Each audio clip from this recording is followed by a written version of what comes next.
USC Athletics is dominating this spring. We've got 5 top 25 teams in our show today. 2 undefeated squads plus Juju Smith-Schuster in studio. Sport Teens next.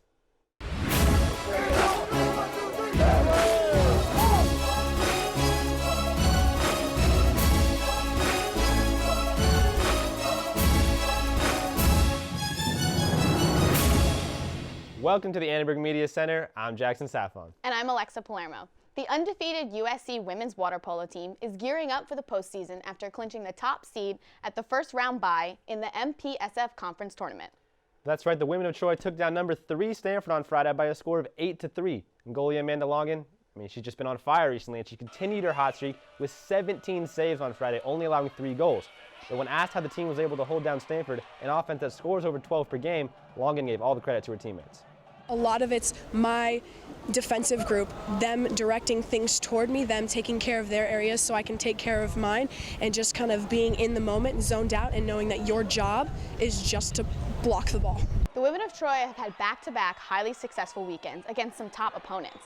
They beat number 2 UCLA, followed up by a win over number 3 Stanford this past Friday. The team's now 20-0, and they beat the Cardinal and Bruin by a combined score of 16-8 in their last 2 matchups. Sophomore Haley McKelvey spoke about how the team has remained so successful even against top-ranked opponents. I think studying our game plan and sticking to it and being prepared, using their weaknesses against them and then playing to our strengths. To close the regular season, the women of Troy take on number 8 Cal on Friday. It's another top 10 matchup at the U-Tang-Sioux Aquatic Center. Cal has been in the top 10 for most of the season, but they've dropped 3 of their past 4 games. While the Bears' offense doesn't match up to the Trojans, their defense is stout, holding opponents just 5 goals per game. But when it comes to goal scorers, both USC and Cal have some dominant attackers. As we on this show have detailed many times, Stephanie Harlevitas, she's a flat-out beast in the water. She scored 50 goals in only 20 games, but Alexa, the Bears have a pretty dominant attacker as well. Yes, they do. Carla Carrega for Cal has a pretty special season. Scoring in 23 of their 26 games,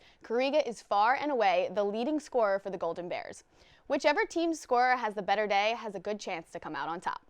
The game against Cal is on Friday, and it's the only thing standing in the way of the USC women's water polo team going undefeated for the first time in program history, but they don't seem too worried about it.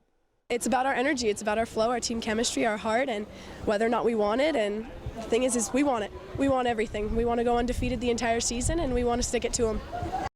The women of Troy take on the Bears on Friday at U-Tang-Sioux at 2 p.m. Turning to the football field, the USC team capped off spring practice with the annual spring game at the Coliseum on Saturday. Correspondents Rachel Kohn and Jodee Sullivan gave us their takeaways from the scrimmage. Thanks guys, I'm Jodee Sullivan. I'm here with Rachel Kohn today to break down the spring game for you guys.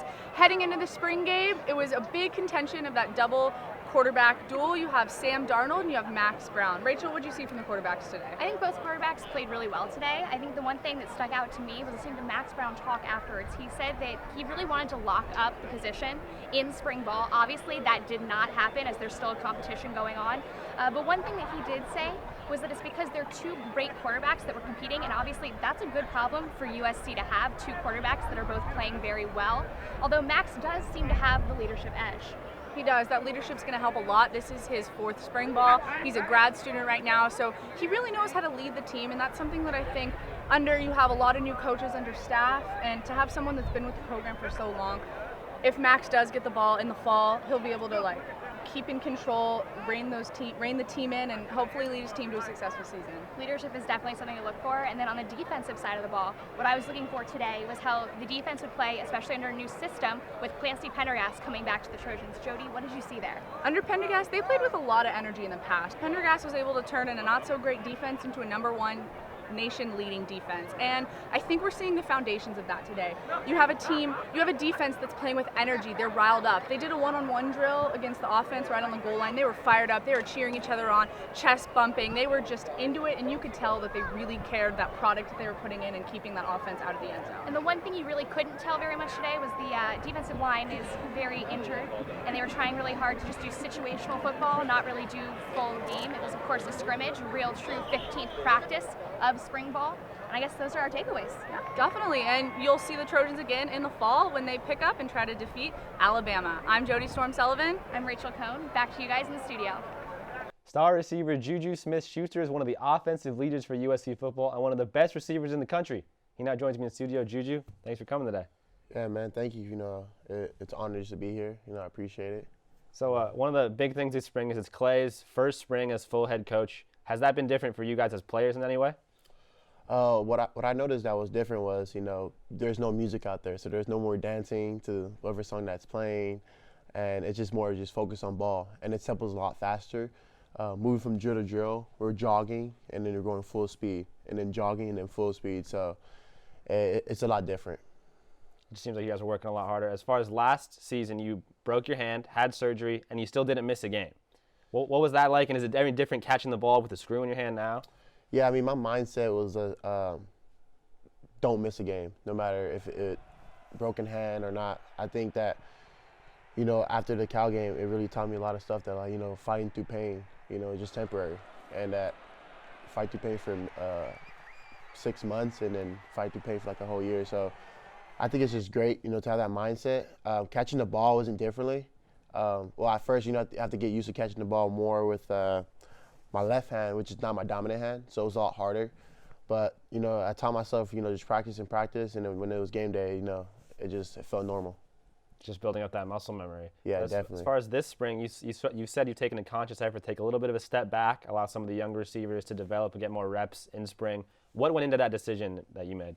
We talked as a team, as a group of receivers. I already, proved myself that I can play, at this prestigious level is that, I need my other teammates, to help me. So, when in doubt that I go down, that I need my backups to be ready. And, Daquan Hampton, Isaac Whitney, and also these two freshmen, Josh and Michael Pittman, I think they're going to be great help. So in order for me to get better is that I have to let them take the role of playing. And the talk of the spring has been the quarterback battle, Max and Sam.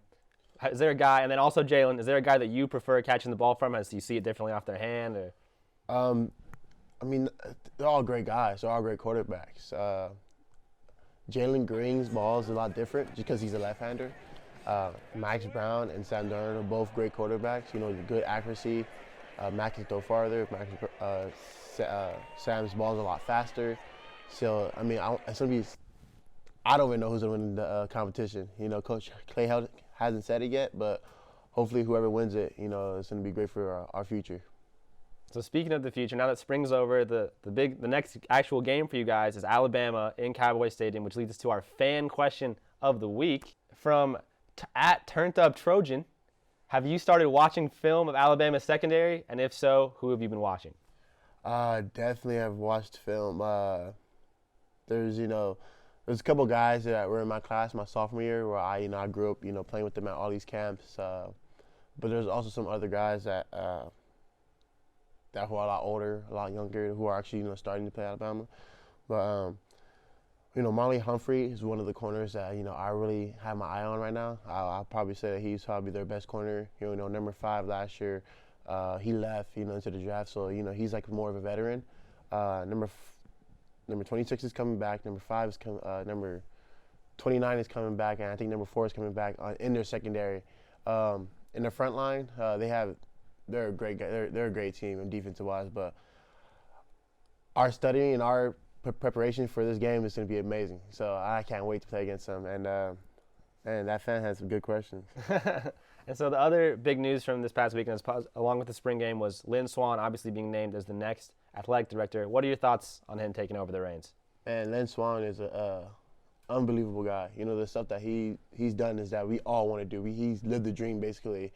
Going to the Super Bowl, being drafted in the first round, being MVP of a Super Bowl, going to 3-time Pro Bowls, and it's just amazing just to see, especially for me because he's a receiver, and he did it as a receiver. And, of course, me playing receiver, it's like I can learn a lot from this guy. So, I'll definitely be spending time a lot with him, outside of the office, so it'd be great. So you're a pretty vocal guy on the field in practice and in games. We see you doing a lot of elaborate handshakes with all your teammates. What's the inspiration? How do you come up with those different handshakes? It's just more of the swagger. It's just more, just having fun with it. And I just think that, if you love the game so much, why not have fun? And, the handshakes and, the celebrations that we do, it's something unique that SC does. So it's time for our last question. Time to get serious for the audience, Juju. I know that you're a big fan of the Taco Bell Delights. Yes. The Cinnabon little dessert things. Yes. When did you start getting so into those? Why are you so into those? Well, it started.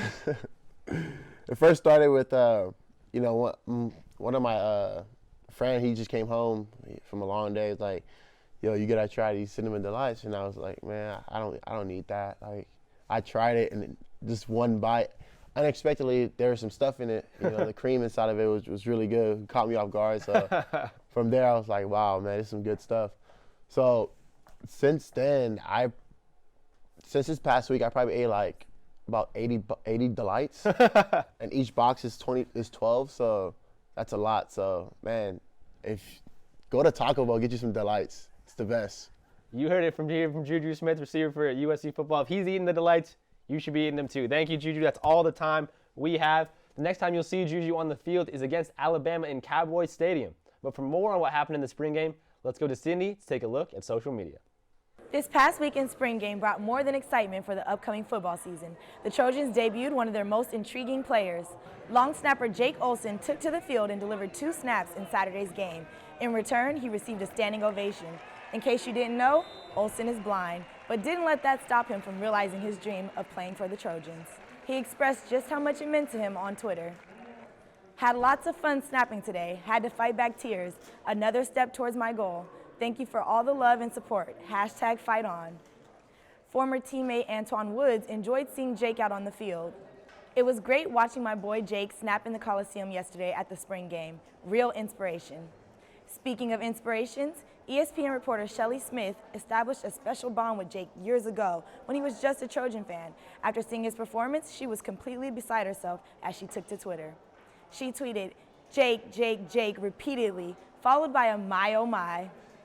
ESPN, SportsCenter, Pac-12 Network, and many more also showed love to Jake via Twitter. He's a reminder to never give up on your dreams. For more on what went down in football this weekend, back to you guys. Another highlight of the spring game was an appearance from the recently hired athletic director, Lynn Swann. We brought in USC football reporters Keely, Eure, and Paolo Uggetti to discuss the recent news. Thanks for joining us, guys. Thanks for having us. Yeah, As you guys know, the hiring on Wednesday came as a bit of a shock, and you could say it was a shock to Lynn Swann as well. There are a lot of things in my life that I think I planned for. This was not necessarily one of them, but it's one of those great unexpected outcomes, I think, that I'm looking forward to. I think the main reason people were so surprised is because Swann has zero experience as athletic director. So is his lack of experience a problem?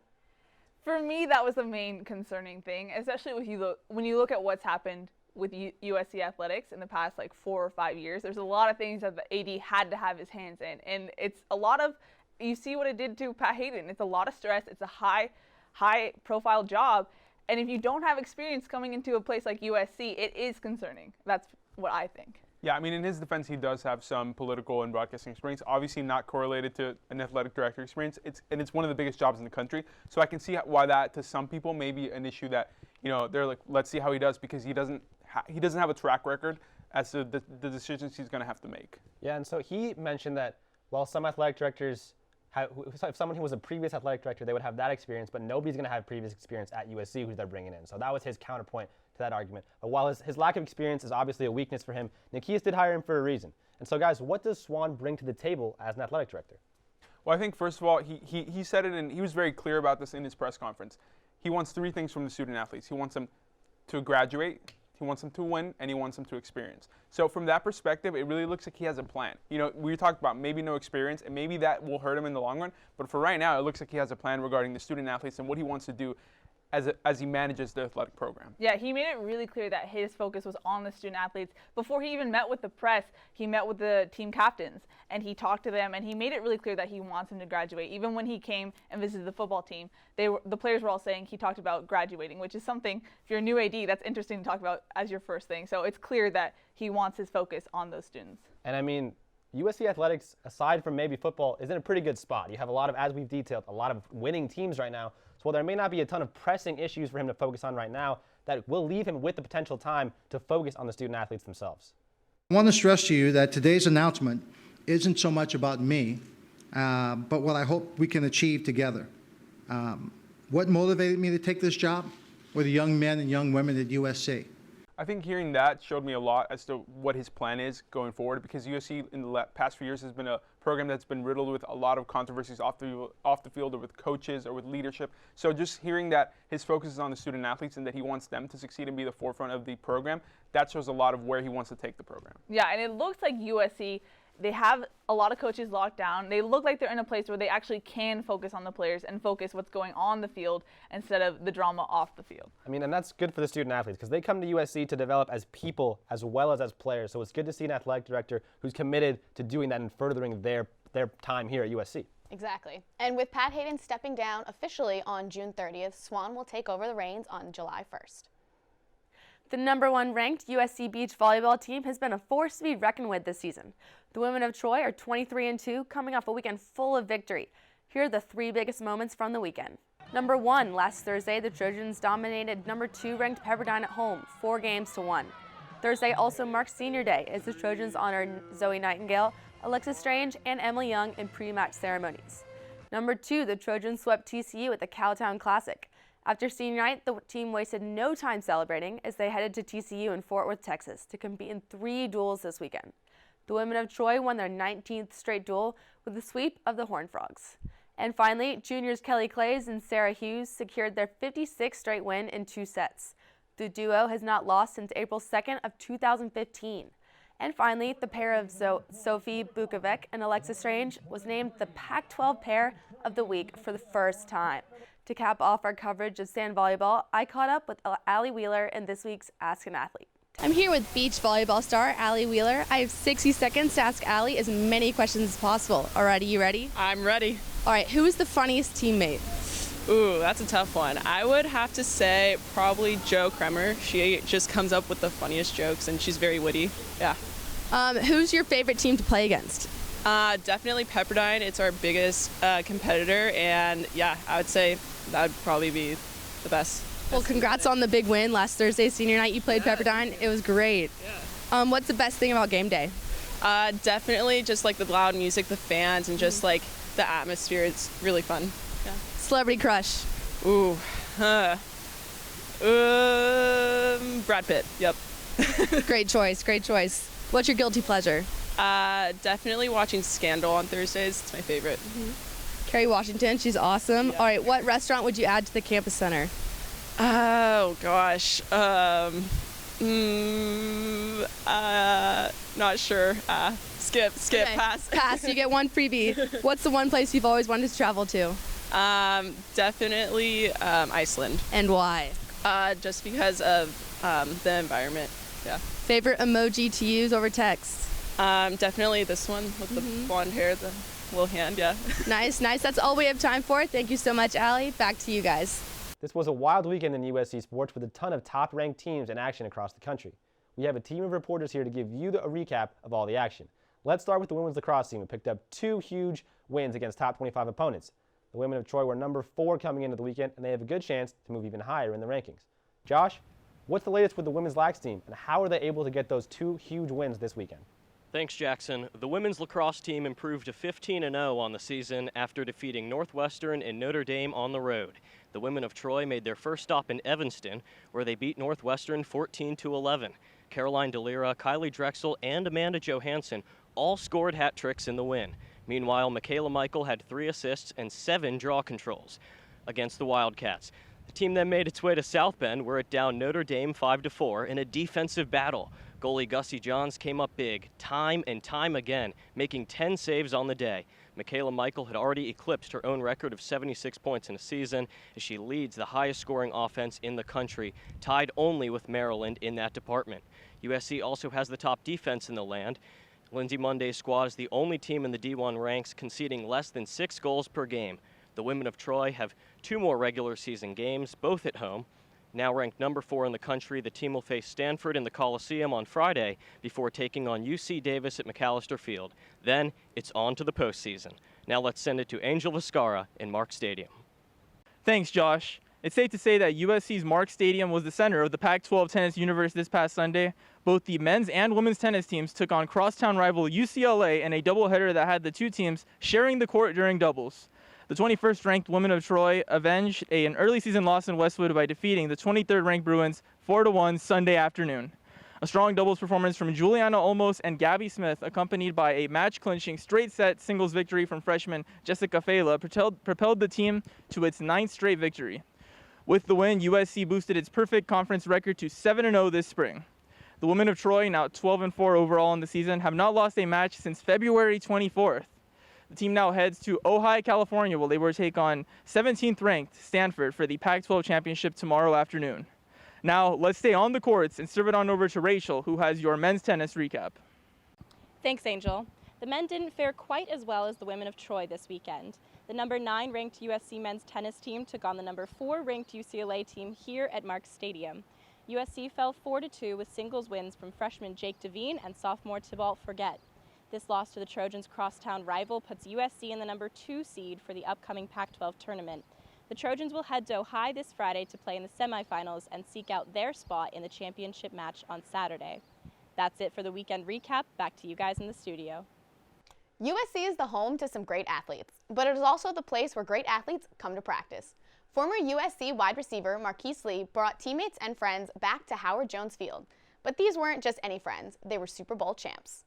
On hand were Russell Wilson, Hayes Pillard, Tyler Lockett, Doug Baldwin, Jermaine Kearse, and Paul Richardson. Connor Sullivan, former walk-on quarterback for USC, got the chance to toss the ball around with Super Bowl winning quarterback Russell Wilson. It's kind of surreal because you see these guys on TV, and when you're catching a pass and throwing with them, it's like, dang, I caught a pass from a guy that I'm seeing on TV, a little bit of celebrity starstruckness. A highlight, or possibly a lowlight from the spring game, was our own Jodee Sullivan getting crushed by Jabari Ruffin on a tackle that extended out of bounds. Jody's on the sideline filming, and as you can see here, running back Dominic Davis takes her on outside to the left. Jabari flies in, nails Jodee. Her camera goes flying, pointing every direction. Jodee was thankfully okay. She escaped with a couple bumps and bruises, but I mean, getting tackled by a Division I middle linebacker has got to hurt. Yeah, I saw her bruises yesterday, and they looked really, really painful. It's brutal. That's all we have for our show this week. Be sure to tune in next week for the final episode of the semester, where we will be giving you everything you need to know on Championship Week for spring sports. Follow us on Twitter at SportsSceneUSC, like us on Facebook, and check us out online at uscannenbergmedia.com. See you next week.